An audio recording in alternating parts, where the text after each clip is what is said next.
Welcome to Season 3, Episode 3 of PODSHOTS. In this episode, we talk to Sean Malarkey.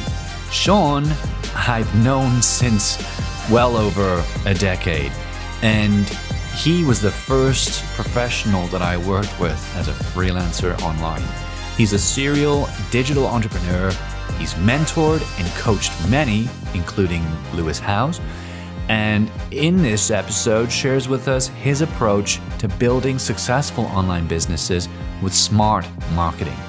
We generally goof around too with regards to 2020 topics, including the obvious ones like COVID, socialism, and dicks. That's dicks with a capital D.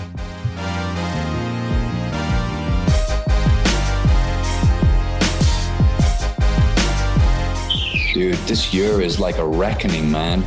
If we can get through this year, we're like, it's like if you can make it in New York, you can make it anywhere. It's like if you can get through 2020, you can fucking get through any year. Have you seen like the satellite images though for the forest fires? Like you look at the satellite images, like the entire West Coast is just on fire. Oh God. Yeah. I saw me that this is the third year of 2020 and I'm over it. I don't want to tempt that fate because I feel like more is to come. But, you know, my objective is not to make a downer on this episode. But yeah, just keep it. I've been on the plus side. I've been benefiting, so I'm no complaints from. Yeah, man. Like online's doing particularly well. Everyone I know who's got an online business is doing pretty well. So. For people like us, it definitely hasn't been, as hard as it has been for other people. But I also know people who don't have online businesses and are less privileged than us, and they're really having trouble. For sure. Yeah, we have a popular street in Santa Barbara called State Street, and I'm guessing like half the stores have shut and like won't come back because it's mostly smaller mom and pop. And they knew prior to the pandemic, they're 1 month away from being out of business anyway. It seems like most people in that kind of realm don't save very well. Yeah. Yeah. But I will say this, credit card debt in the United States is at its lowest level, or it's declining at its fastest rate that it's ever have. Right before the turn of the new year, we crossed $1 billion in personal credit card debt for U.S. residents. And just $1 billion. I thought it would have been more than that. Sorry. Maybe it's $1 trillion. It is $1 trillion then. It's probably a T, not a B. More like it. Maybe it was $100 billion. I'm so like, you can just Google U.S. credit card debt or something and figure it out. But whatever it was, it dropped 10% as soon as the pandemic hit or shortly thereafter. And it was the fastest decline in history since they've been tracking it. And then personal savings grew at a faster rate than it ever has before. Nice. Well, yeah. The majority of people weren't affected. We're getting stimulus checks and had to cut back spending in a major way because they just can't go out and blow their money because everything's closed. Not that they blow it, but eating out and all that stuff, when you're cooking in compared to eating out, it's a direct drastic difference in your meal costs. So that I know my wives and daughters weren't getting hair done, nails done. We weren't buying. I have 2 kids that are buying birthday presents once a month for a friend's birthday party. Like no eyebrows, no shopping. Like anyway. Yeah. Yeah. Yelp. I say this because I'm thinking about the latest headline that Yelp basically is now notifying people if a restaurant has been reported for racist behavior, which I kind of find quite interesting. You can literally now report a restaurant for racist behavior, and if they kind of feel like you're telling the truth, they'll flag it on Yelp, which is a great idea. I hate Yelp so much. It's the stupidest thing because there's no real conflict resolution for the business owner. Because you can have a customer come in, right, and whether or not they have a bad experience, they can hold it against you and get what they want, and then write a bad review, and it affects your ability to get customers. I mean, right. My parents have had that issue. I've had that issue a little bit. I have friends that have had that issue. It's just Yelp is just terrible. I hate it. Yeah. Yeah, I was listening to a podcast earlier today. Tim Dillon, Really funny comedian, super funny. I recommend him to anybody.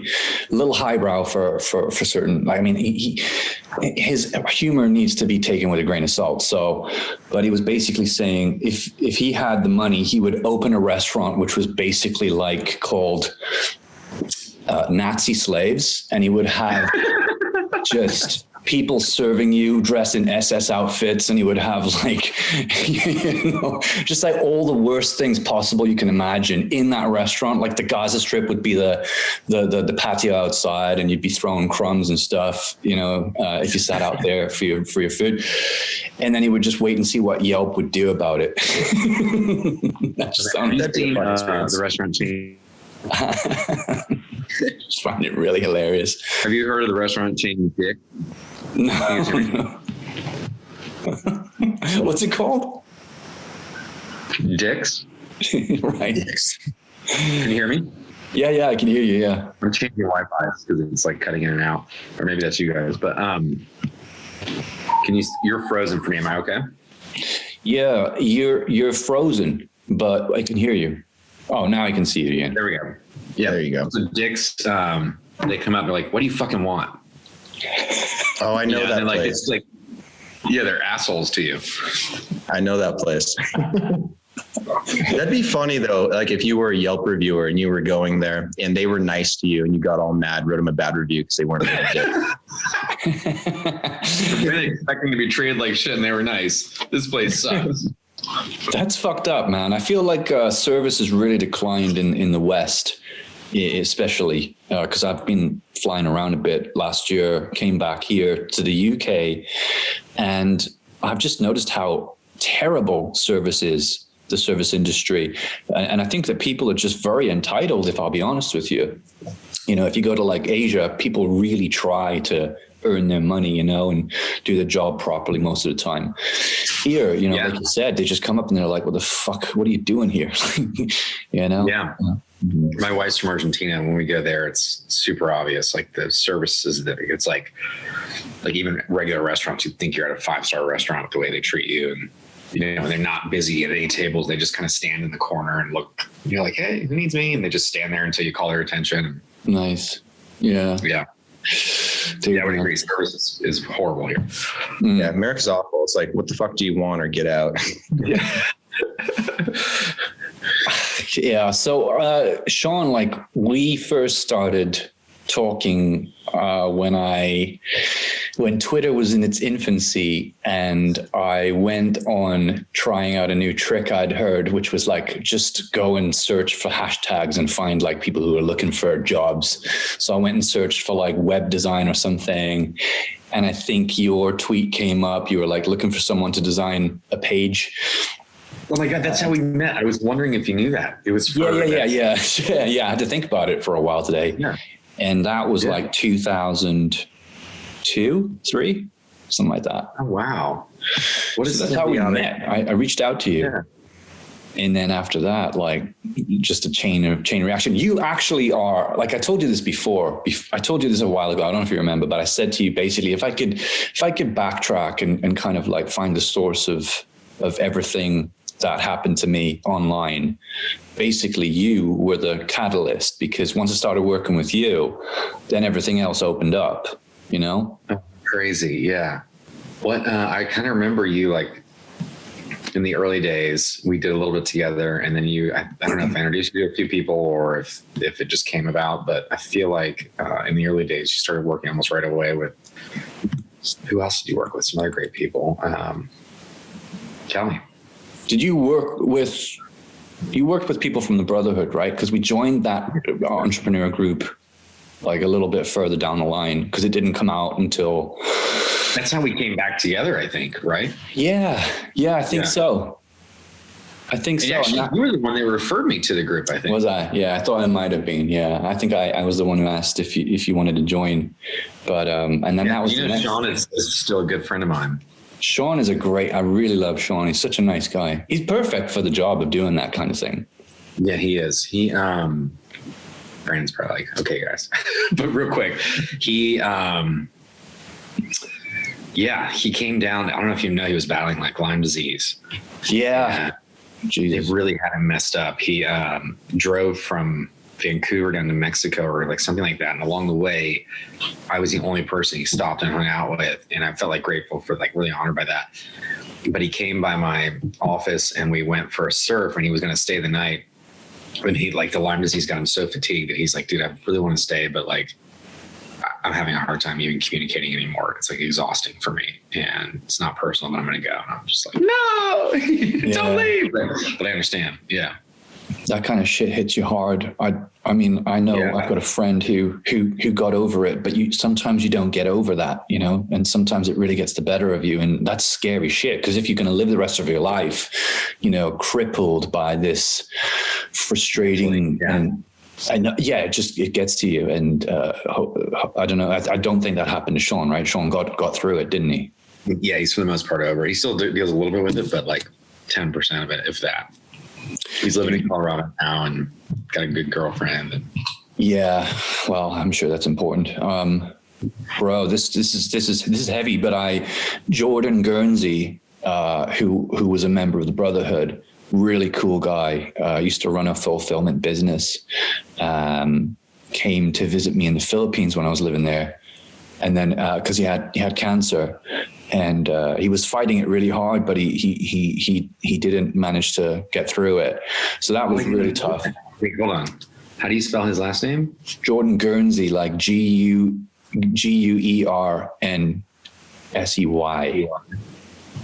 Oh, I didn't know that, man. I'm so sorry.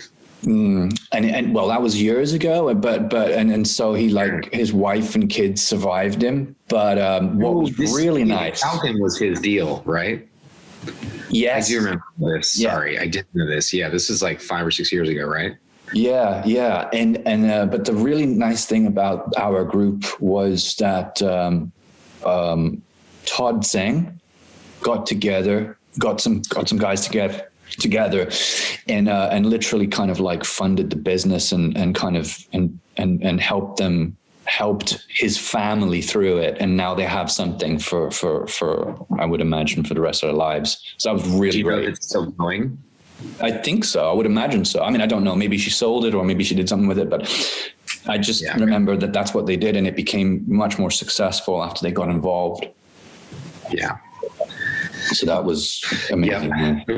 Yeah.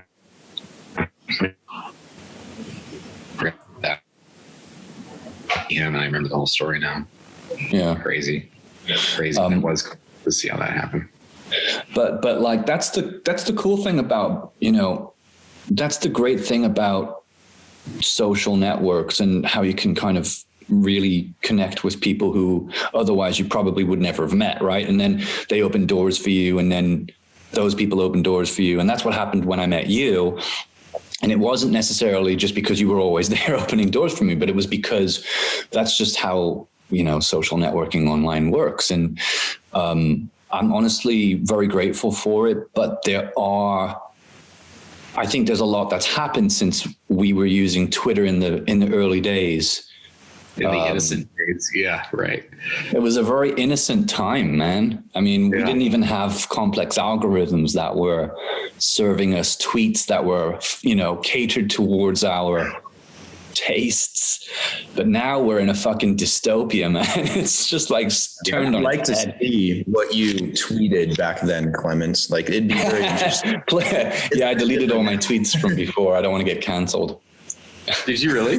No, I'm just joking. Okay. Hopefully I didn't post anything that bad that I would have to go back and delete them, but you never know, man. You never know. I'm inviting the devil. But yeah, what do you think about the current state of social media? How do you feel considering that's recording? Are we recording right now for the episode? We are, but I can cut anything I want, you know? Oh, got it. Okay. All right. Yeah, it's interesting. And honestly, I'm a father of 2 daughters that are 16 and 12. And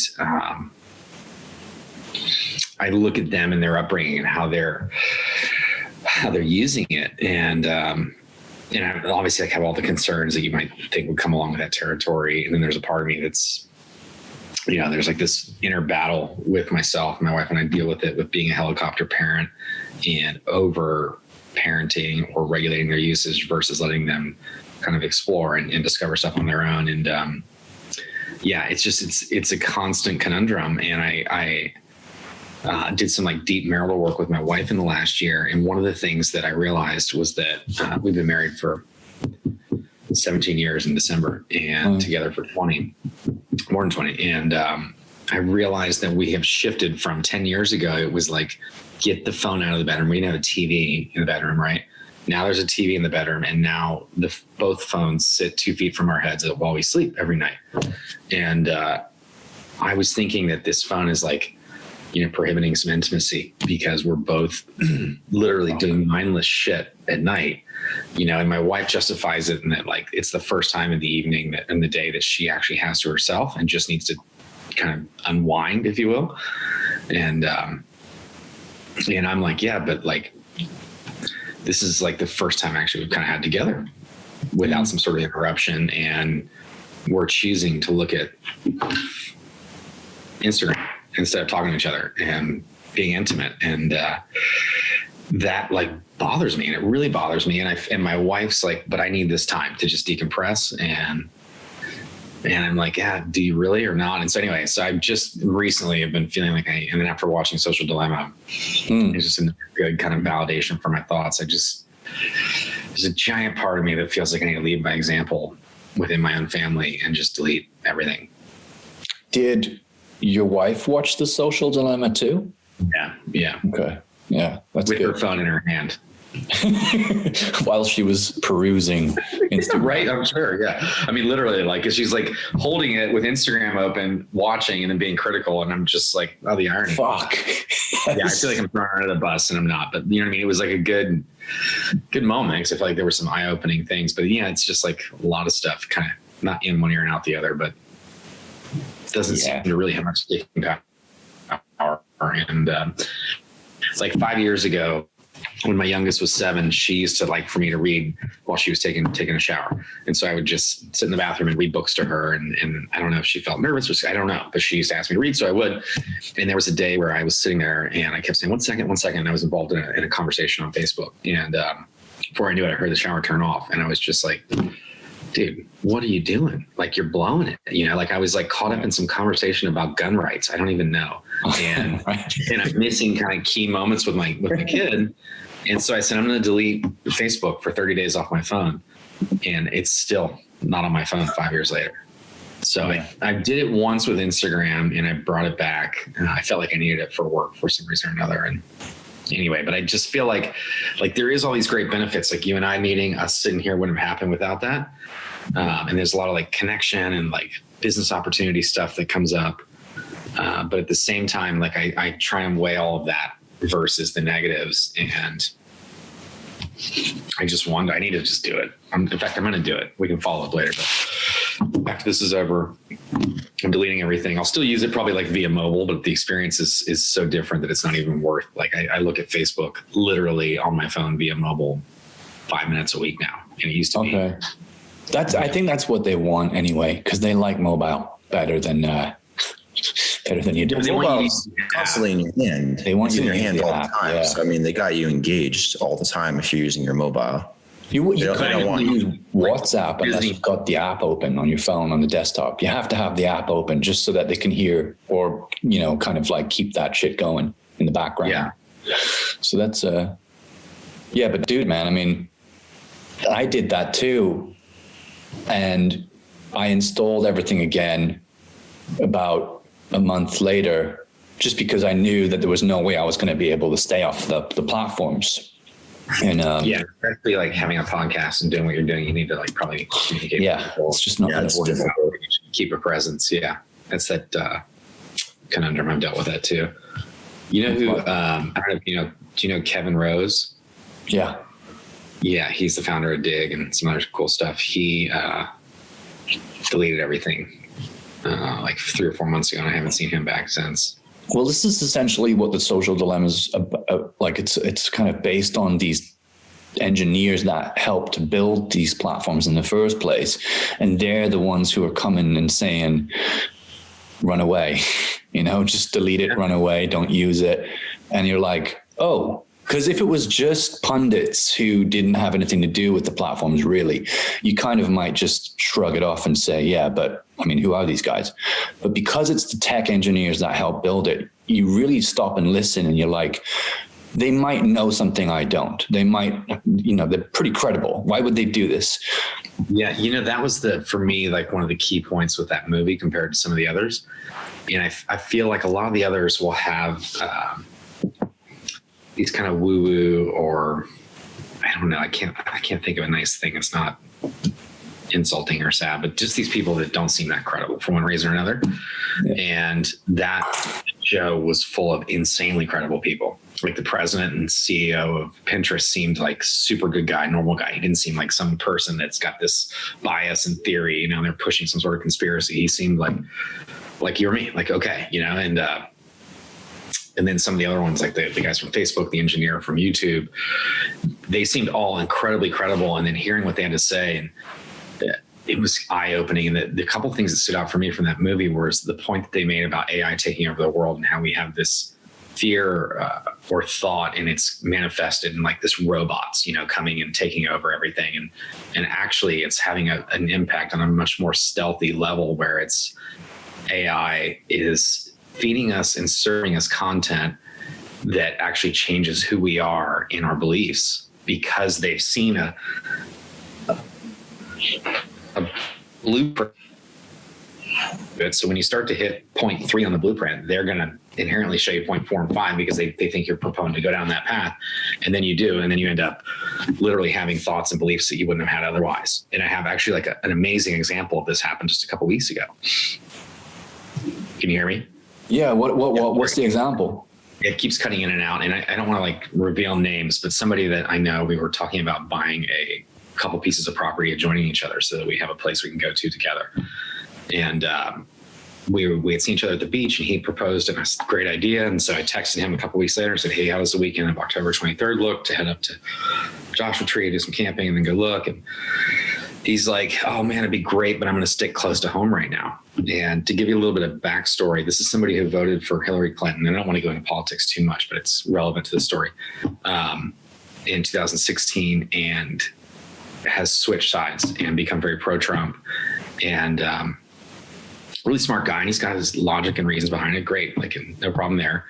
But he also is very like anti-establishment, which I think is part of why he gravitated towards Trump, and kind of rebellious. And I think the more he dove into the political spectrum, there might have been something in the eye that realized he was on the fringe.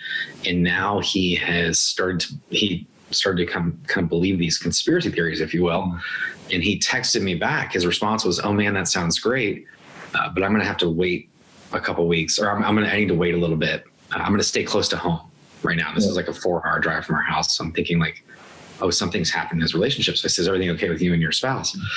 And he said, yeah, everything's fine. I'm just kind of worried about the pre-election stuff. And I was like, dude, everything's gonna be fine. Like, I don't know what you're worried about, but okay, fair enough. He's like, I'll text you in a few weeks and we'll talk about it then. I'm like, okay, cool. And so I mentioned something to my wife that night, and she is very close with this person's wife. And she said, yeah, it's fun. It's funny you say that, because she texted me this thing today, and they had ended up on some like 4chan board or somewhere, and they had found this operation, whatever stupid name you want to give it. And it was about the United States over a 10-day period from the beginning of October through the 10th or 11th was going to go into martial law, and have all the armed services were going to come together and take over the entire United States and create martial law and take over all the state agencies and local agencies and everything. And the internet was going to be shut down. Phones are going to be shut down. And step 2 of this operation was removing Trump from power, so that it wouldn't look like he orchestrated it. And him going to Walter Reed Hospital was all like fake, and he was actually in another country, and they had proof of this because they had this source had shown them jets in another country to protect Air Force One, and I'm just, and my wife then starts asking me, do you think this is actually going to happen? And I'm like, honey, are you serious? But they literally had gone down this path that I think is a direct result of their involvement in politics, and actually getting pretty deep into it. And I'm sure they were served up this content because of that. And it's super sad for me to see, Yeah. Conspiracy stuff. Yeah. Yeah. Of course. like one of the things, you know, when I read it, I just started literally laughing because the thing, it was like, you know, I can't post this information via normal channels for reasons for which I'm sure you can understand. And I'm just going to go to 4chan. It's like classic, like, you know, like, let me hook you and like tell you why you're not seeing it anywhere else kind of line. And anyway, it was super, I felt really sad because they were living in a real state of fear. They had withdrawn 10 grand in cash from the bank. They had stockpiled like 75 gallons of water. They had, that's when you know you're at the edge of the, you're at the end of it, basically. Well, imagine the fear you would have to be in, you know, to like take those measures. And I don't want anybody to deal. Like, it's horrible to think anybody was dealing with that. And I missed my camping trip with my buddy, you know, like. Oh no. How did you approach him, bro? I just left it alone because, you know, like. I don't want to get into an argument about that. Yeah, I don't want to make him feel bad. And he'll come around eventually, I'm sure. But it's scary times right now, though, especially in the US. I mean, there's just so much out there that we don't know. And there's a lot of things on social media and in the news that just are contradicting or aren't true. And, you know, there's a lot of people that are afraid, like your friends. I know a lot of people like that. And social media is a huge factor in that too. It's just so much false information. It's easy to peddle it and push it, promote it. Factor. I think it's the biggest factor. We were talking about this the other day, how like the media sites, either people with social are spreading their information and their agendas or whatever. And sometimes they're good, sometimes they're not so good. And if they're not, they adopt that narrative and then they spread it in their own terms. And, yeah, I feel like the media is to blame, call it social media and the media, whatever, way more so than any elected official in our country and the things that they're doing. Yeah. I think like 90% of any of the negativity that's happening is purely media. I remember when social media was supposed to be the people's media. We were sharing things that were genuinely like free from bias, from like, sometimes it is, though. I mean, sometimes it is. Now it somehow became this super powered media machine that can be used against us because as long as you bid for the highest, the people on top that have all the money and power, they figured out how to leverage that. So, I mean, well, that Cambridge Analytica thing, and I don't want to make this whole episode about like, you know, social media, media machine, but that whole Cambridge Analytica special, which was also on Netflix, was hugely eye-opening, man. I was just blown away by the kind of impact that you can have if you really know how to use it properly. Yeah. And if you don't have any ethical framework, you know, you can really go to work on people. But I was going to say, you know, about the AI, Brandon and I were also talking about like having properties and joining them together. But instead of, you know, being shown conspiracies on Tinder, I got shown a girl called Jane who wanted two men to connect to her. So that's the, that was the AI working for me. And how'd that work out? Oh, well, you know, I mean, that's for another episode, I guess. Yeah, that's for the paying members who get access to the yeah. AI is a bad influence. Yeah, AI it doesn't know any better. I'm always trying to cut back on alcohol, and then it shows me an ad for rum or tequila or something. Yeah. What other stuff have you been doing since we last spoke? I mean, you started out with social, right? Yeah. So. That was like an interesting time. I don't know if you remember, but like Twitter was in its infancy. In fact, the first time, Clement, long before I met you, I got on Twitter, it was because of a blogger and influencer named iJustine. We were hanging out in this chat room for Justin TV, which I don't know if you remember that. I think the guy's name is Justin Chan. He went on to found... oh, yeah. I do remember him. Twitch, I think, and something else. Maybe, I don't know. Anyway, you can look him up. But he started live streaming his life with a camera attached to his hat 24 hours a day. And this was at the very beginning of Y Combinator.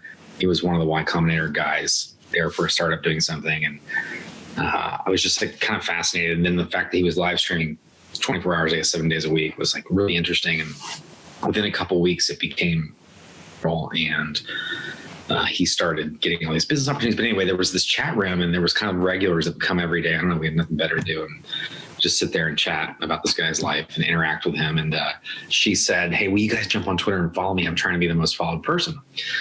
And so I was like, yeah, sure, I'll do it, because she was cool. And we bantered back and forth quite a bit over the few weeks. And so I log in, and the most followed person was Evan, EV, with 402 followers, and she had 397. Right. So, and I think she surpassed him that day. And so but that's when I was on Twitter, and it was just like this thing that I feel like you had to text an update then, and then you would get anybody you were following, you'd get their updates via text. There wasn't really a feed yet. It was so different. And then like a year or two later, a friend of mine called me and he's like, you got to get on Twitter. You got to get on Twitter. And I'm like, what? And he's like, I'm going to steal your name if you don't get on there. and I know. So I went and registered my name. And then like an hour later, he called me and he's just like, I got your name. And I'm like, no, you did not. He's like, I did. And he registered the wrong spelling of my name. Great. I made a great April Fool's prank on him several years later. I got him back good. But and then I had another random tech friend who was like, hey, I have this Twitter software. It helps you grow your following. Will you help me beta test it or whatever? So I remember that. Sure. And it's like overnight, I just started getting all these followers. And it was like, so early on, it was so easy. It was like a follow machine. You just followed people, but we were like pretty calculated on who we followed, people that would be of interest for business perspective or whatever. Anyway, at one point it just blew up, and I was like in the top 200 of all Twitter users globally when there was like tens of millions of people on. And this was before like most of the celebs got on. But there was like a genuine interest. I could drive 500 clicks of traffic anywhere with every tweet that I put out, and it was super powerful. So I wrote an ebook. So I was in real estate, and I thought I want to get out of real estate. This could be a good path. And I thought I was going to get rich selling ebooks. And anyway, that was like, the late 2000s, before 2010, 2011. And that was kind of a blueprint back then. People were making six figures selling $100 ebooks. And so that led to education. I ended up meeting Lewis at a co-working space, and we joined forces. He was doing something similar with LinkedIn. And then Facebook was starting to come along. And so we just thought, okay, we'll just form this education company that's focused on marketing for businesses around social media. And then we ended up publishing other experts that were good in certain platforms. And that had a great ride. And then, unfortunately, it was pretty much as soon as I bought out Lewis out of the business, he wanted to move on and do other things. Lewis out, just so anyone who's listening can, I just dealt with like one crazy thing after another. And looking back, I kind of had like a victim mentality, just being honest. I was like, couldn't see out of my own shit. And, but then again, like I had 13 things happen in a short period of time that were just like how old were your kids back then? You got two daughters, right? Yeah, this was like 5-6 years ago. So they would have been 10 and 6 or 7. I always thought about how, and I might have been wrong, but I always saw having kids as like somehow kryptonite for a young budding entrepreneur who just wanted to fucking go out there and like conquer the world. But then now when I'm looking back and I'm thinking about it again, I'm like, maybe it was the opposite. Maybe that's the driving force, because, you have done incredibly well, and other people I know who have kids are also doing incredibly well. And I, who don't have any kids and I'm not married, there's other reasons why, but I'm not driven the same way. Yeah. It's an interesting thought. I think it all just comes down to perspective, because I know people with kids that have not had the greatest run, and it is like a lot. That's actually been a nice break with COVID. I'm not driving to softball practices and games and dance and all these things. We've actually had a lot more time just together, and I've had more time to focus on work. With this whole summer, I should have been spending my weekends all around Central California on dirty softball fields the entire weekend. And right. We're at the beach surfing. How do you feel about that though? Like, let me ask you this. So What do you think about the fact that kids aren't going to school and you? Yeah, it's so bad. It's so bad. You know, on one hand, it's great. Like we can do school from anywhere. So we're traveling quite a bit and doing stuff and having fun. And it's cool. My kids are going to see their mom or my mom, their grandmother. They're going to be doing school in Florida, you know, remotely and not going to miss a day in class. And airlines, everything's super cheap right now. So it's kind of like a cool opportunity. But on the other hand, they're missing out. Like I feel like education is, like the actual things you learn are probably like 5 to 10% of the value you get from school. And the other part is all of the emotional intelligence and things that you learn just interacting with other human beings. And I feel the saddest for my youngest because, well, for both really, but my youngest because she's at an age where there's so much happening that in a class of 30 kids, you know, she doesn't even have to know the kids or be that involved, but she's seeing things that are happening every day and learning from them. And so her growth is going to be stunted, I think, in that regard. And we're doing the best we can to mitigate it with just different things, getting things together. I mean, school's more about like the social interaction with like the peer group that you grow up with in that age group, and more than it is education, because you can get the same education anywhere. You get it at home, you get it online, online at home and quarantine like they are right now. I mean, education is easy to come by. It's the social interaction that's hard. When you're growing up, if you're 9 and you're around a whole bunch of other 9-year-olds, and then you're 10 and around a bunch of other 10-year-olds and so on throughout the school system. It's the social interaction that really shapes you. So I think that's the biggest thing that people are missing out on. Maybe we'll see a generation of COVID. No, I'm not saying that your kids are going to, I'm just saying there's definitely. No. There will be some impact. It'll show up later, I'm sure. Hopefully not. Maybe they just pick right back up where they left off. And there for every negative, there's bonuses. I mean, I'm thinking right now that we have this anxiety every morning of making lunches and cooking meals. And there's like this rush to get everybody ready. And like mornings are chaos. And like our mornings are remotely peaceful in this house. And sometimes they get fed before they start school. And sometimes they're in the middle of their first period and food's appearing at their door, it's pretty chill. So I don't think most people haven't had that experience. So when they get older and they remember this shit, it'll probably be gold, like it'll be like, oh, that time we spent at home with mom and dad and just fucking chilled for, like 6 months. That's a pretty cool. Yeah. It's, I remember when it first went down, they were like, hey, we're out for 2 weeks. And I was just thinking like, what is going to change in the next 2 weeks? It's going to be any different that you're going to go back. You know what I mean? Like, I'm like, you guys are done for the rest of the year. Like, no way, and I'm like, I know. And it was such a foreign thing. Yeah. But fortunately, I will say this from an education standpoint, they've learned so much over the summer and they are so much better. They're like, my daughter's teacher is like, raise your hand if this, and like stand up or that. Like, he's really going to do a good job of engaging the kids. They're doing all kinds of breakouts on Zoom. So the kids get together with 3 and 4. And then we're doing here, we have a tutor that comes once a week and there's 5 other kids that come over. So the kids are getting some interaction with their friends. And then we just started softball back up again.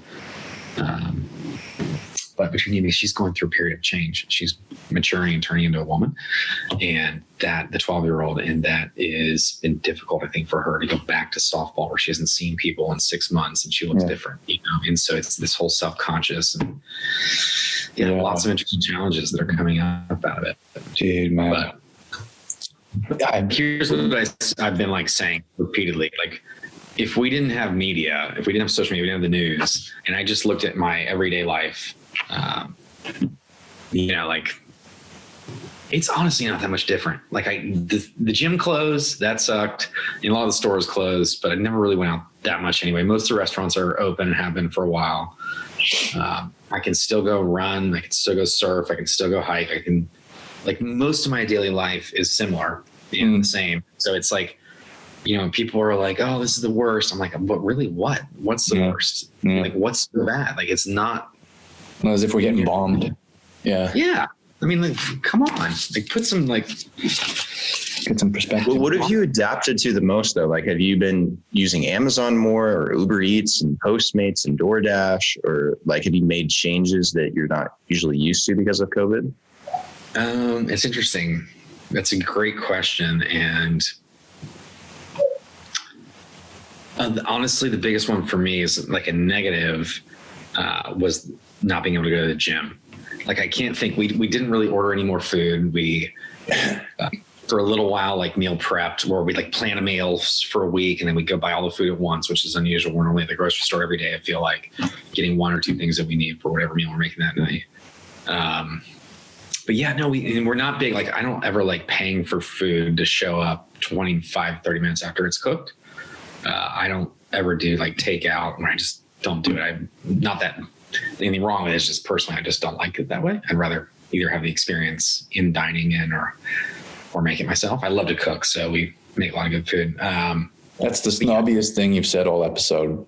I know, I feel like a dick saying it, but like, I just don't like, I mean, imagine, my kids love to get takeout from burger places, and I'm like, the fries are awful 20 minutes later. Yeah, no, you're right, man. No one wants to have soggy fries that are cold turn up at the doorstep. I know. I guess Italian food could be okay. Like, that seems to like age pretty well over the first half hour, but everything else, I don't know. Anyway, so as far as that goes, like, we haven't changed anything in that regard. We are shopping more online. This is interesting. My kids have way more buying power now than they ever did. Because we weren't like, normally we'd be in stores and hey, can I get this or can I get that? And you're reasonable and like, you're a good kid. So yeah, I'll let you have that. I'll let you have this. And now it's like, hey Dad, can I order this? Can I order that? And so we probably are buying more for them, ourselves. I mean, I don't think we really, maybe a few things here or there, but I think from a actual change perspective, not being able to go to the gym was probably the most, biggest change for me. And didn't do the home gym thing. Did you do the whole home gym? My gym gave me a bunch of equipment and it just collected dust. Shit. Yeah. No, that's exactly what happened, man. I mean, you join the gym to actually go and work out with other people. So and be accountable, right? Yeah. I stayed fit because I was running, like I ran tons, but I lost a lot of mass, if you will. And I wasn't like this jacked, swole guy to begin with at all, but I was decently fit, like from a physique standpoint. And I watched that just go. Yeah, man. I think we're all in the same boat, actually. Yeah, the gym's the toughest one. Because I mean, at least where I'm at, I don't really have many places I can go that I can run. I do have like a hill, but that's about it. And I'm used to running the city. Medellin. It's not safe, or like it's safe. It's just that, I mean, there's certain places you don't want to run. So it's not like I can go run for a half hour through Medellin. I mean, unless I want to do like a circle around my building. There's nothing fun about that either. So I heard you burn more calories when you're running away from someone with a gun, though. Always that. That's true. I should run downtown. So anyway, Sean, you were saying, you had a crisis of confidence or some kind of, I guess, introspection and realized that maybe there was some internal shit going on and you... not even. No, I had like all these events happen, like the craziest stuff. Like, you probably don't even know this. I probably never told you this story. This is a good one. I got a class action lawsuit thrown against me because one of our affiliates was selling one of our education courses via some sort of spammy methods using LinkedIn. What he was doing was going to LinkedIn groups and saying, hey, I found this great thing and I've benefited well from it. Check it out. Right. And this guy who was like a litigious legend, however you say that, the guy litigious. Yeah, he's constantly suing people. Not a lawyer. All the lawyers know of him because they see him at the lawyer conferences. He's learning all the latest things on law and everything. He's famous because he sued Mattel and won like $100 million suit over spam. And anyway, he sued us. We were one of 4 companies brought into this class action lawsuit for using LinkedIn to spam people. And essentially what the charge came down, there was 83 pieces of evidence, meaning 83 instances of spam that he had put into his lawsuit. We had one, and it was a message where he had joined a LinkedIn group, and then in the settings in LinkedIn, you can opt to receive a email notification for any activity in the group. And so what that would mean, and much like imagine most people listening to this probably are thinking like they could relate more to Facebook if they're in a group and somebody's like, hey, quick question. Where's the best place to get tacos in Medellin? You know, you would then get an email, Clement, that says Brandon asked, where's best to get tacos, right?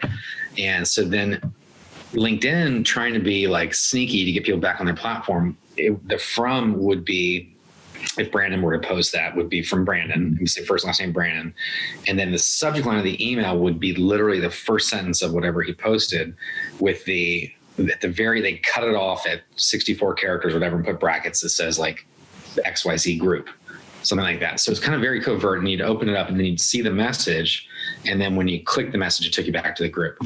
And so we had an affiliate from China. And I know that because ClickBank was also named in the lawsuit, and they had big money, and he's using software, just posting LinkedIn groups to put the message out there. And he had generated literally a few $100s in revenue doing it, which could have been life-changing for him. I don't really know. But for us, it was like negligible at best. And anyway, so I got brought into this class action lawsuit, and it was a suit that had never been ruled on before, because could a social network notification mechanism be considered spam? And it was considered spam in this case because the from address, the name wasn't really who he was, which is like a step one in spam. And then step two, the subject line was misleading, which the subject line just happened to be the post, and call it misleading. Did the guy really benefit and get whatever? So anyway, none of the courts wanted to rule on it. So I ended up getting transferred to federal court. And then in federal court, anyway, it was like a 4-year, so expensive. Like I could have put my kids. Wow. 4 year found guilty, and then if it gets ruled guilty, you don't defend yourself. Anyway, there was, it was tragic. We got hacked by Anonymous, and in the middle of a launch to a launch that we had going on, 13,000 people from their list and a total of like 37,000 people saw this scary "you've been hacked by Anonymous" page instead of a landing page that was supposed to sell them something. So it cost me a bunch of the relationship part, I think, ended up being fine. They were like, we understand, but it wasn't even us who got hacked. It was our server company. For some reason, they did something that pissed Anonymous off, and we had just like Bluehost or some sort of normal server company, but like 50,000 of their websites were displaying the same thing, and all just happened. And that was simultaneous with the developer quitting. And we had plan B, where we took the whole site and put it on a secondary site, because sometimes during launches you can break stuff. So we kind of planned for this. All we had to do was change DNS settings in case of an error and shift it to the other host. And right when we launched, that guy quit. So when all this goes down, so it was just like a snowball of events that caused me literally to want to go and climb in a hole. I was like, so it was so hard. I was dealing with it all and getting through it. But just, like stressful things that you learn, it's a lot of good like business and learning lessons, and had I known that I could have paid $100 a month for an insurance that would have protected me against a lawsuit like that and covered all the legal bills and, handled all that, I would have had that insurance and had I, anyway, it's a lot of stupid little things that happen, 70% of which were in my control probably, or things that now that I know I could have done differently. 30% truly seemed like, just still looking back, I'm like, I don't know how I could have done anything differently, but I really fell in, just being honest, in kind of this victim mentality state, and the business just went. And fortunately, simultaneously, I had a e-com business for the tree swing made out of a skateboard called Skate Swing. I don't know if I've ever told you about that, Clement. No. But I built a tree swing for my daughter for her birthday. It was like this huge hit at her birthday party, and we had all kinds of other things that should have been a bigger deal. And for some reason, the kids were all gravitating towards this tree swing made out of a skateboard. And my wife said to me, "You should make a website and try and sell that." Like, everybody loved it. I was like, okay. And I did that. And, I spent $1,000 on ads and generated $1,000 in sales. And then I'm like, crap, I got to spend 10 hours making these things that I never intended really to actually. Just a skateboard as a seat? Yeah, but you stand on it. Okay. Right. Yeah. So you stand on handles and stuff, and you kind of like, almost like you're riding a half pipe, like this kind of momentum. And, And then one day, through a weird series of events, Tony Hawk got a hold of one. And so we had launched it, and it kind of died in like, it's amazing. Like we did a few sales, and then like it was like one sale every like 6 months, you know, for like a year, maybe a couple sales the first year beyond the ads. And then the second year was like kind of like one every other month. And then about that time, Tony Hawk got a hold of one and posted it on Twitter and Instagram. Just by himself. He didn't even contact you or anything. It was like, he just genuinely. I contacted them. They were doing like this Easter scavenger hunt kind of giveaway thing for years. And I was like, I saw the, hold on. We have a visitor here. My dog's gonna bark. Hold on.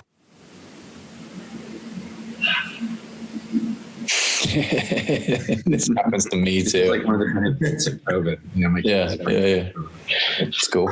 So I saw they were putting out a call for products, and I just thought like it's not really a good fit. But what if? And it takes 5 minutes to send a submission off, and so they just said like, hey, if you have products, like email us here. So I emailed, and then they wrote me back like 2 weeks later, and they're like, hey, and I'll never forget. Actually, my wife was like hollering me to come for dinner, and I'm like, should I send this or should I go eat?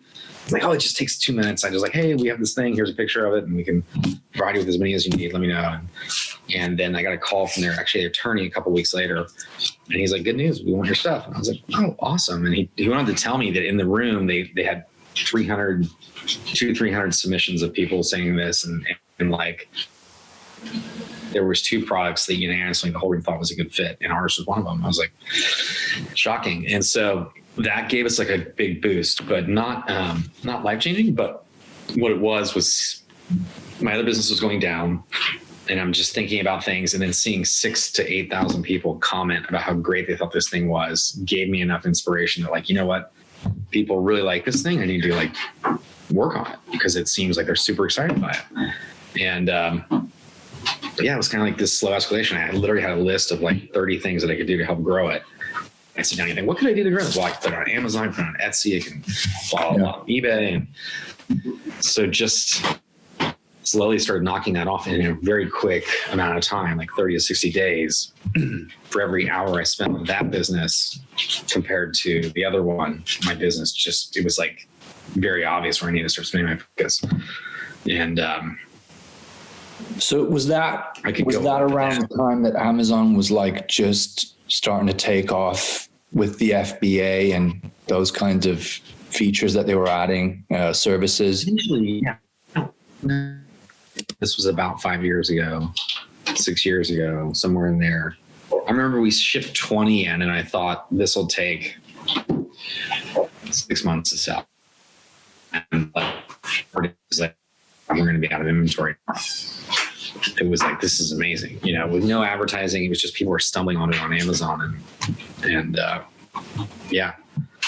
So that has been like this thing. And I had this guy tell me years ago, I went to go visit, someone introduced me, like he's like he can get your product in coffee and all these great places, and meet with him. He's like, what else do you have? And I was like, all I have is this thing. And he goes, oh, you're a one-trick pony. You know, basically get out of here. And it's like, what a dick. You know, I just so long. But then I look back and now what I do now, it's very true. Like we kind of touched on this pre-interview, Clement, but I've over the years that anything online, the number one way to grow the business is with advertising. And you need to be able to grow a business. You need to be able to run ads that you are at least breaking even on your first purchase, or even losing money if you know lifetime value is great. And if you have a product that's a one-trick pony, it's hard to succeed with a business like that because they're coming in and buying one thing and they're done. And you have to spend a lot of money generally to acquire a customer. And then there's most good businesses, if they have something that people want and consume or come back for, will have 30 to 50% of their buyers come back, buy again. And so that business I realized after a few years of like fighting and working my ass off to grow it, that like there's a certain level to get to. And then I either need to start expanding the line of other products within it, or do something different. And it just wasn't really of interest to me. So it still operates and still runs. It requires about 4 hours a week of mine. And it will sell 5 figures worth of units every year. And it's great, but I've just really simplified it, like just only on Amazon. That's it. And that's one of the kind of key takeaways from everything was like keeping your focus really narrow. Yeah. And on the kind of 80-20 rule. But yeah, in my case, it's 100% and zero. I have all my energy on the Amazon stuff, which is very little, but I've got it optimized. It runs great. Super simple, super passive for me, and pays a lot of the bills. Yeah. Yeah. So yeah. Do you prefer Amazon, or is there like a better platform to use? It's, besides like your own website and e-com, there's nothing else really that's remotely even close. Some people, like depending on the niche or space could find a lot of success on Etsy. But we found pretty heavily that like with Amazon, with Etsy, like there's this metric that really comes into play from a work perspective of like customers reaching out, per order. And with Etsy, you have like 5 messages per order. With Amazon, like 500 orders per message. 5 messages per order, really? Everybody on Etsy wants something custom. They want to know, you can do this, can you do that, can you tweak this, or can you change that? And for the few orders that came from there, daily or weekly or monthly or whatever, it just was like this, like having to like 5 people every day that, no, I can't paint your kid's name on it. And no matter how much you pay me, it's just not in my interest to stop what I'm doing to do that. And, or whatever kind of other, you know what I mean? Just like, and not to be rude, but like, it just, there's like a reward for your time. And I found that platform was really challenging, but all the buyers are on Amazon. Yeah. So and if you have a brand or product that you've got either something that's consumable, meaning they're going to come back, or complementary products, then your own platform could be better than Amazon for sure, where you'd want them. But even then, there's a great case for being on both as well. And, sure. To follow the last thing on that brand is Walmart's making a big play. It's starting to gain a little bit of traction. I'm yet to ever buy anything personally off Walmart, but I have a lot of friends that are starting to sell stuff and do. Walmart's going to create a competitor platform for online marketplace. I didn't even know about that. They've been trying for years. But not much success. But they're starting to gain some traction, and this whole pandemic caused their e-com business to really grow. I hope they do, man. I hope they really do, because I don't really want to live in a world where Amazon's the only place you can buy something. I mean, it's not the only place. It's just the most popular. I've sold a lot of stuff on eBay and Facebook Marketplace too. It depends on what it is, but I mean, I get so many messages even today for things I still don't even have listed on Facebook Marketplace. So I don't know. I think it just depends on what it is. Yeah, no, I agree with you too. Although I can almost see how if you extrapolate things maybe over time, it's possible they could get involved in other ventures that could weed out the competition somehow. But yeah, man, I was driving past on the way home yesterday from London. I was driving past 2 major Amazon depots, and they are fucking huge. They are literally fucking huge, man. And there's like many in one strip of the United Kingdom. So just gives you an idea of how much product these guys are shipping. Yeah. Yeah, it's pretty mental when you start to think about it. But my whole thing is like, I don't want it to be the only thing, but like, it kind of kicks ass. Like I know the experience. They've got my back. The seller ever is weird about anything. Generally next day or within a couple days on everything being delivered. We have some stuff like on autopilot, like our dog food comes on autopilot, toothpaste comes on autopilot, deodorants come on autopilot, dish soap comes on autopilot. Some of the basic stuff that we used to think about and use it's just all super convenient. Nice. I've never used that autopilot feature. I suppose you have to kind of like ease into it, right? You're going to get it wrong the first time. You're going to have like half a tub full of, and then you have to like, okay, so maybe we need to extend that by an extra. I mean, it's easy to turn on. So like, I mean, I used to do that with like different protein supplements because I'd try different ones and I found one I liked, and then I just put it on. I just flip that little switch or whatever next to the buy button. So just keep sending it every month. So, I mean, it's kind of a nice feature if there's something you want that's like, you don't want to think about buying all the time and just have it show up. Didn't they try to do that thing with the buttons where you kind of like, you put it on like it's I don't know, it's like a branded button, like Tidal, something like that. You put it on. Yeah, they did. What was that called? Do they still do that? I think they still exist, but they're not marketing it for sure anymore. It's pretty funny. But do you feel like if someone like, if someone wants to sell something on Amazon today, do you feel like the platform's changed a lot in terms of like, maybe it was a lot easier when you started doing it to kind of get your product, competing really well, selling a lot. Do you think there's a lot more competition now? Do you think it's a lot more difficult now for people like me, for example? Yeah, so I think it's relevant to the growth, meaning there is more competition, but there's more people there now. So there's more room for competition. Right. I mean, when I started, there might've been a dozen tree swings and now there's thousands, so people have a lot of choices. But we're still selling more and more every year. So I don't know, I just feel like, the amount of people that are coming to Amazon are probably equal to the amount of sellers. So there's tremendous opportunity. I have a good friend who just in this last week launched a kombucha homebrew kit. And I think she's done like 10 sales in her first week. And she's doing a lot of things wrong. So I'm helping her. Like, not that she's doing things wrong, but there's like a lot of things that you learn, like, hey, the title is like the most important things when it comes to keywords. And so, I should go and do some searches and figure out what keywords people are searching for when they're looking for kombucha homebrew kits. And then make sure my title has a lot of those words in them. And then the first word to the last word, there's a priority in ranking and all these things. So you learn and you optimize, and she's in the process of doing that. And I'm confident she'll be selling 20 to 30 of these things a day within a few months of dialing it in. So I think there's still a ton of opportunity there for sure. Yeah. Really, like, honestly, like a low barrier of entry. This is what I told my friend. She,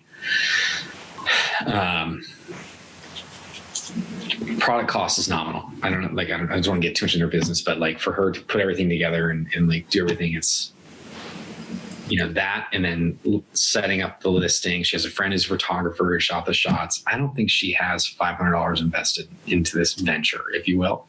Yeah. Maybe 1,000 tops. She does have 500, but probably like less than 1,000. And, I think within 30 days, she'll earn that initial one back. And then I think it'll just keep growing to the point that I think she should be able to easily do, based on what I've seen, probably mid 6 figures in revenue once she gets it cranking and optimized and dialed in. So I think today there's tons of opportunity. Yeah. And I mean, with COVID, Jesus, I don't have products on Amazon, but I can see the growth some of people have had just because of COVID. Like, my household ordering fucking Amazon products like every other day, like just because it's there. So I can only imagine this growth is going to, continue to increase like dramatically over time. Yeah. So speaking of COVID and things arriving every day, I used to get that little shot of dopamine when you'd see a package from Amazon on the porch, Yeah, me too. And now it's sheer frustration because I never order that much, and every day there's something for someone else. Like, what have my kids bought? Yeah. And it's just like, they just see my money like going, Yeah, it is frustrating. Yeah. Seeing like, look, the packages arrive and none of them are for you. You're like, fuck. Nothing. Yeah, and then when they are for me, somebody else opens them, and I'm like, wait, that's not even for you. Like, yeah, I agree with you, bro. That satisfaction, that joy. That's why I get my own mailbox. So everything that comes in my mailbox, I know that's mine. Nobody else's. Good idea. Where you going, Dad? That's not a bad idea. Get my stuff, not for you. I just get a PO box. $30 a month, something like that. Pay on the year, it's even cheaper. No, and then I know everything in that box is mine. That's a good idea.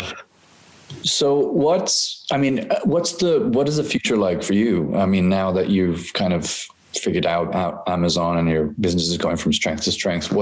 Have you got any other kind of things you want to start? Have you begun with that? Actually, just today, I just signed a new business deal that I'm super excited about. I signed it yesterday, and then they sent me back a revised vision with a couple of things changed that I'm signing today. And yeah, I'm super pumped on it. So just to give you a little bit of context, once I got everything kind of up and running and fully automated, or not fully, but for the most part automated with SkateSwing, I had more time, and I had a friend reach out 4 years ago now, who I've been mentoring for many years, just unofficially, not mentoring. I wouldn't say it's not the right word, but it would be like you calling me and say, "Hey, Sean, I have this like thing coming up. What do you think?" And I would say, "Oh, if it were me, I would do this, this, and this, and test these things and do that." And she was like, I got those calls a lot, Clement. And she was one of the very few that would actually like do what we talked about. And then she'd call me back and give me the advice. So I would always answer her calls. And it was also a learning opportunity for me as well. Oftentimes that she has a pretty big sandbox that we could test stuff and learn with. And we had a ton of success. So she reached out and basically we ended up agreeing upon a business partnership. We had like 2 years, really good run. And then in the end, ended up agreeing to kind of go separate ways. It's actually a great story that I'll tell you offline. Sorry for everybody that's listening, but a lot of interesting things happened with that I don't want to share here. But anyway, it's like a tremendous thing for me. It worked out really well. And we built these funnels, 5-6x the business. And it was already a 7-figure business when she came along. Nice. First started. Yeah. So we had just tremendous success.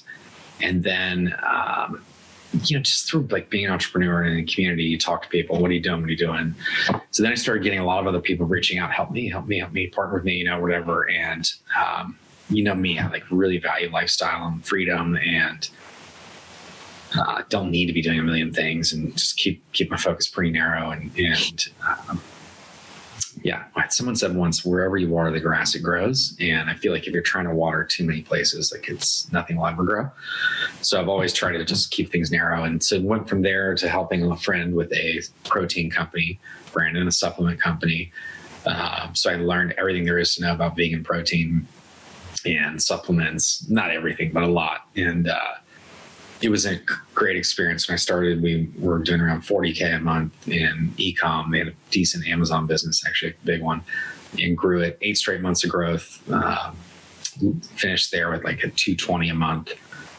It was just doing great. And it was a fun business, but for me, it was really interesting to learn that whole side of e-com, paying for scaling a business, growing a business, advertising. I learned so much. I think we kind of touched on this a little bit, Clement, but it's a very competitive market to sell protein super. on Amazon.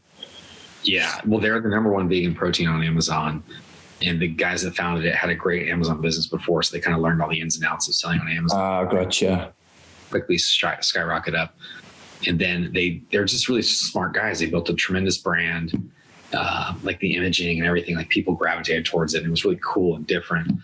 But just from a business perspective, for me, two things really impressive. One, seeing the operations and seeing it scale and seeing how that was run and well. Mainly been a part of smaller 5 to 15 person teams. And this was like probably closer to 40 to 50 by the time I left. So seeing that organization and seeing it grow, I kind of got in, there might have been 10 people tops, and seeing it grow to 40 that quick.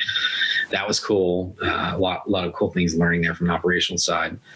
But the e-com and learning that side of the business, it really kind of hammered back that not being a one-trick pony message that upset me so bad before, because I saw these people coming and buying protein, having success, coming back, buying the reds, buying the greens, buying all these different supplements and powders. And anyway, so learning that side of the business, learning the advertising game in relation to that side of the business was really interesting. Like, the goal was just to break even on first purchase. Yeah. We knew they were going to come back and buy again, or a large percent of them wasn't. You're all focused on lifetime value, right? And then learning from an advertising perspective, like what resonates with that kind of buyer and all this stuff. We really like doubled down on the UGC, like user generated content, and understanding all of that and why that's from a psychological perspective works when I'm scrolling the newsfeed, why I might stop like, I don't know if you know this, but like unboxing videos are like the greatest ads ever, because there's this natural like psychology. You want to see what's in the box, right? And Facebook decides to show your ad a lot or a little based on that first 3 seconds of interaction. So when you're seeing somebody do this for 5 seconds, you're going to sit there and watch, what then tells the algorithm, keep showing this ad to a lot of people. So learning about unboxing videos and just all these little like things about advertising in relation to physical products, and then businesses in relation to physical products was like awesome. Like so exciting to think I got paid decently to kind of learn all of that was like really cool. And it, the big takeaway for me is that if you want to scale a business, you need something that's like the best kind of businesses for e-com and ads are something that's consumable and then ripe for repeat purchase. Yeah. Like protein is a great one. And other things. And so this deal that I just signed was in the skincare realm. And this long story, but happened to be paired up with a company that has amazing all organic EcoCert, which is like Europe's USDA organic certification on all their products, except it's way more stringent than USDA organic. So they've got like phenomenal products, phenomenal people, and they just don't have the e-com expertise. Yeah. So it's a really good marriage. And I'm super excited about it because margins are great in skincare, and which gives us a lot of room to win the ad game. And it's a really, I could be totally wrong, but I think I have a good feel on this, that skincare routines for females are, when they find something that works, they really tend to stick with it. Oh yeah. So it's a really long relationship, so your lifetime value should be pretty high. Yeah, because it's such a, and I'm relating to it from a guy's perspective, because, I buy skincare products, right, for men. And there's certain products that, obviously you want to get rid of because they're not really doing what you want them to. But then there's some that you really like. It's just like wearing a pair of jeans. You'll be a brand loyal purchase customer if the jeans are really good fitting. And I feel like you're right. I mean, this is a really interesting thing for people to listen to if they're thinking about starting a business online, because those points that you made about having a product that, requires a repeat or could get in some really long-term repeat business is really great. It's going to multiply your business value. So much. And here's the thing, you can do like one trick pony businesses. Like there's people that have made millions of dollars selling survival kits or prepping kits or whatever. But there's, from my view, like 90 to 95% of businesses that I know that are successful have bought their success with advertising. And there's either that, or you can have some sort of virality factor that you go viral with one reason or another, or affiliate relationships. But outside of that, there's not many other ways to really win that game. And if you're going to have to pay, if you want to win through paid ads, it's best to have something that, you're not selling a survival kit every 3 months or every 30 days. It's have something that people want to come back. So you have a great product that they get it, and there's a high likelihood of them coming back because it's going to work and work well. And so that's, I think, a really good point and something to consider. Yeah. Yeah, that makes a lot. Yeah, it makes a lot of sense. I don't really know, what the future holds, but I think more and more people are going to start their own businesses online. That's just the way it's going to go. I think office spaces are going to close up. People are being laid off left, right, and center. I mean, online is really probably one of the. What do you think about universal basic income? I know this is quite a leap, but it has been. Yeah. It's okay. What do you think about automation? What do you think about AI? What do you think about like job prospects in the future? Traditional ways of doing business. Universal income, number one, is just stupid. I'm just being flat out. It's just stupid. You're going to encourage people to be even more and more entitled and not to work. And there's a lot of people choosing not to work because of the system in the US anyway. So universal basic income is just a really stupid choice. So hopefully that doesn't happen. But the reality is at some point it probably will happen. Do you think so? You think it will actually happen? Yeah, it's such a complex thing. I mean, I'm not a fan of it, not in favor of it. It's what Andrew Yang really wanted to put through, isn't it? And also Bernie Sanders to a certain degree as well. Yeah, but I mean, you're also relying on the person that doesn't have that income to be intelligible enough to spend that money correctly, and they're not.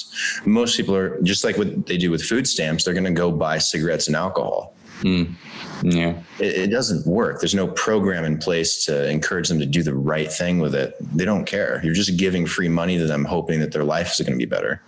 It's almost insulting. Yeah, you're kind of like taking the power away from them to actually like improve their personal situation.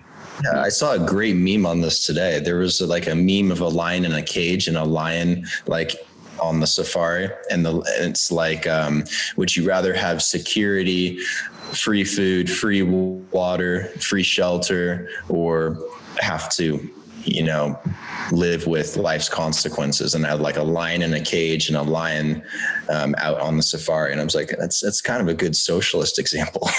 Yeah. Or example of socialism. So you'd be in the cage. Yeah. I mean, if you're being given all these things, I mean, it's very similar to a lion being stuck in a cage. True. But their soul dies.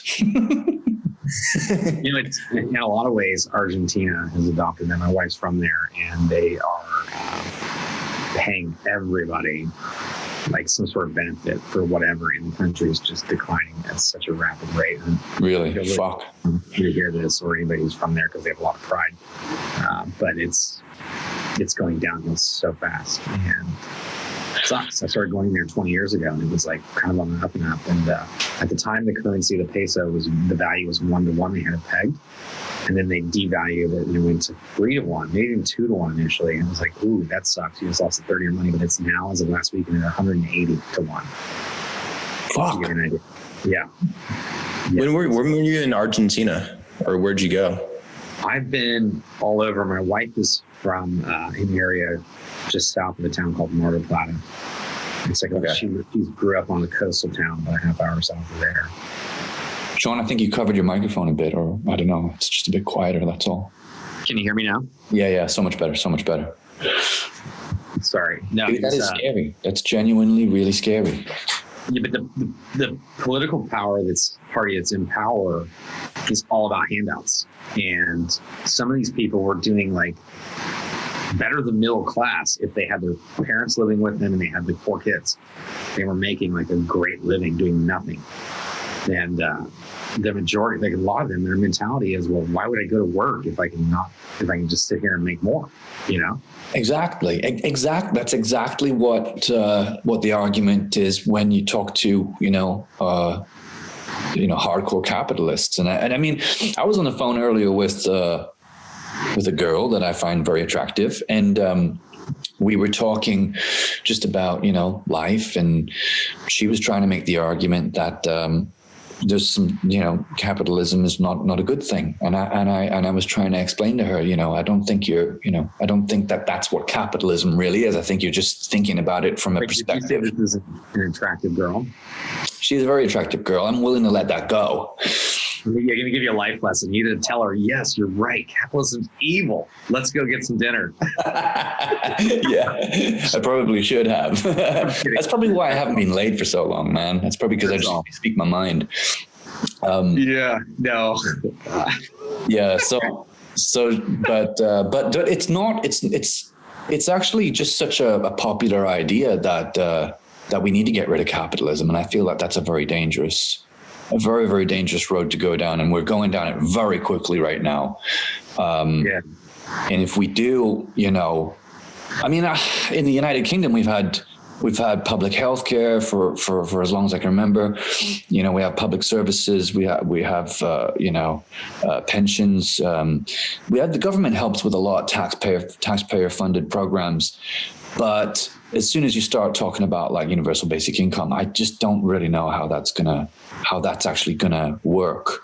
Like Brandon said, we've got some serious social issues to tackle before we start giving people the means to not do anything productive at all.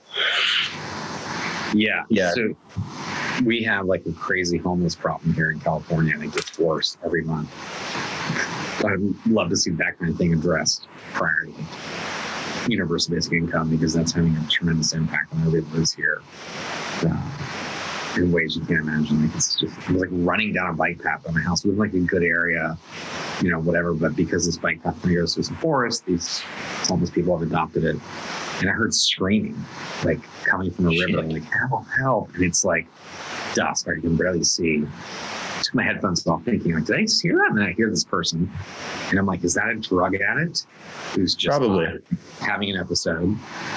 Or is that somebody being attacked? And I'm like, do I now venture into the woods down a path to go see where the noise is coming from, potentially put myself in harm's way? I'm just like, I have no idea what it was. I called the police and I tried to hang out about 100 yards down the path, thinking I could outrun anybody that came out of that way if I needed to. I waited 20 minutes. It was definitely pitch dark. I was like, okay, police aren't here yet. I haven't heard anything more. Hope everybody's okay. I gotta go now. But yeah, that kind of thing is happening. Like we have, anyway, it's like a big problem here in the States anyway.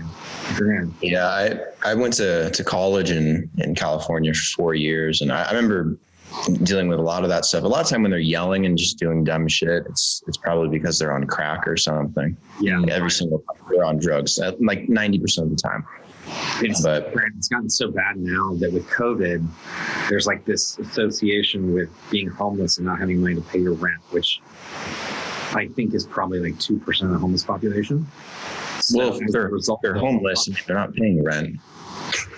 Yeah, no, from what I've seen, 90-something% of people, and maybe this starts when we don't pay rent, but that are homeless has some sort of drug issue or some mental health issue.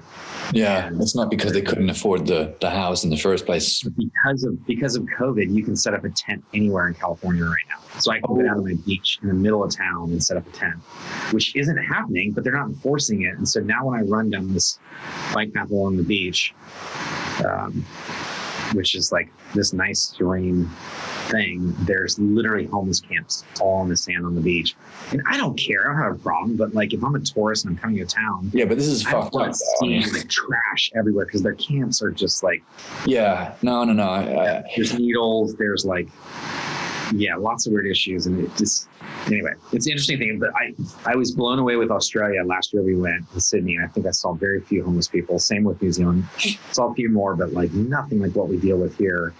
And like Sydney has pretty comparable weather to California. It doesn't truly get as bad as a lot of the places. So it's a good environment to be homeless in if you don't have a shelter, right? It's rain much, it's sunny, it's warm a lot of the year, most of the year. They've done something right in Australia. And it's that for me, like talking about basic income, take that kind of money and help people that have drug issues, that have, mental health issues before you help the guy who just doesn't want to go to work, Yeah. So, yeah. Yeah, man. Challenging times, bro. What can I say? Yeah. I mean, but hey, if you're listening, you can now take a trip and camp anywhere you want in California. Yeah. I'm going to remember that for when I actually go there in February. Dude, man, it's been a real pleasure catching up with you again and talking to you about all of this. And I fucking learned, a lot about how you've dealt with building businesses and your kind of ethos about things, and it's really valuable information, man. Thank you so much for coming on. For sure, it's super fun to catch up. Yeah, no, awesome. I was gonna say we have to do that in real life at some point. We've known each other for fucking years now and never actually met.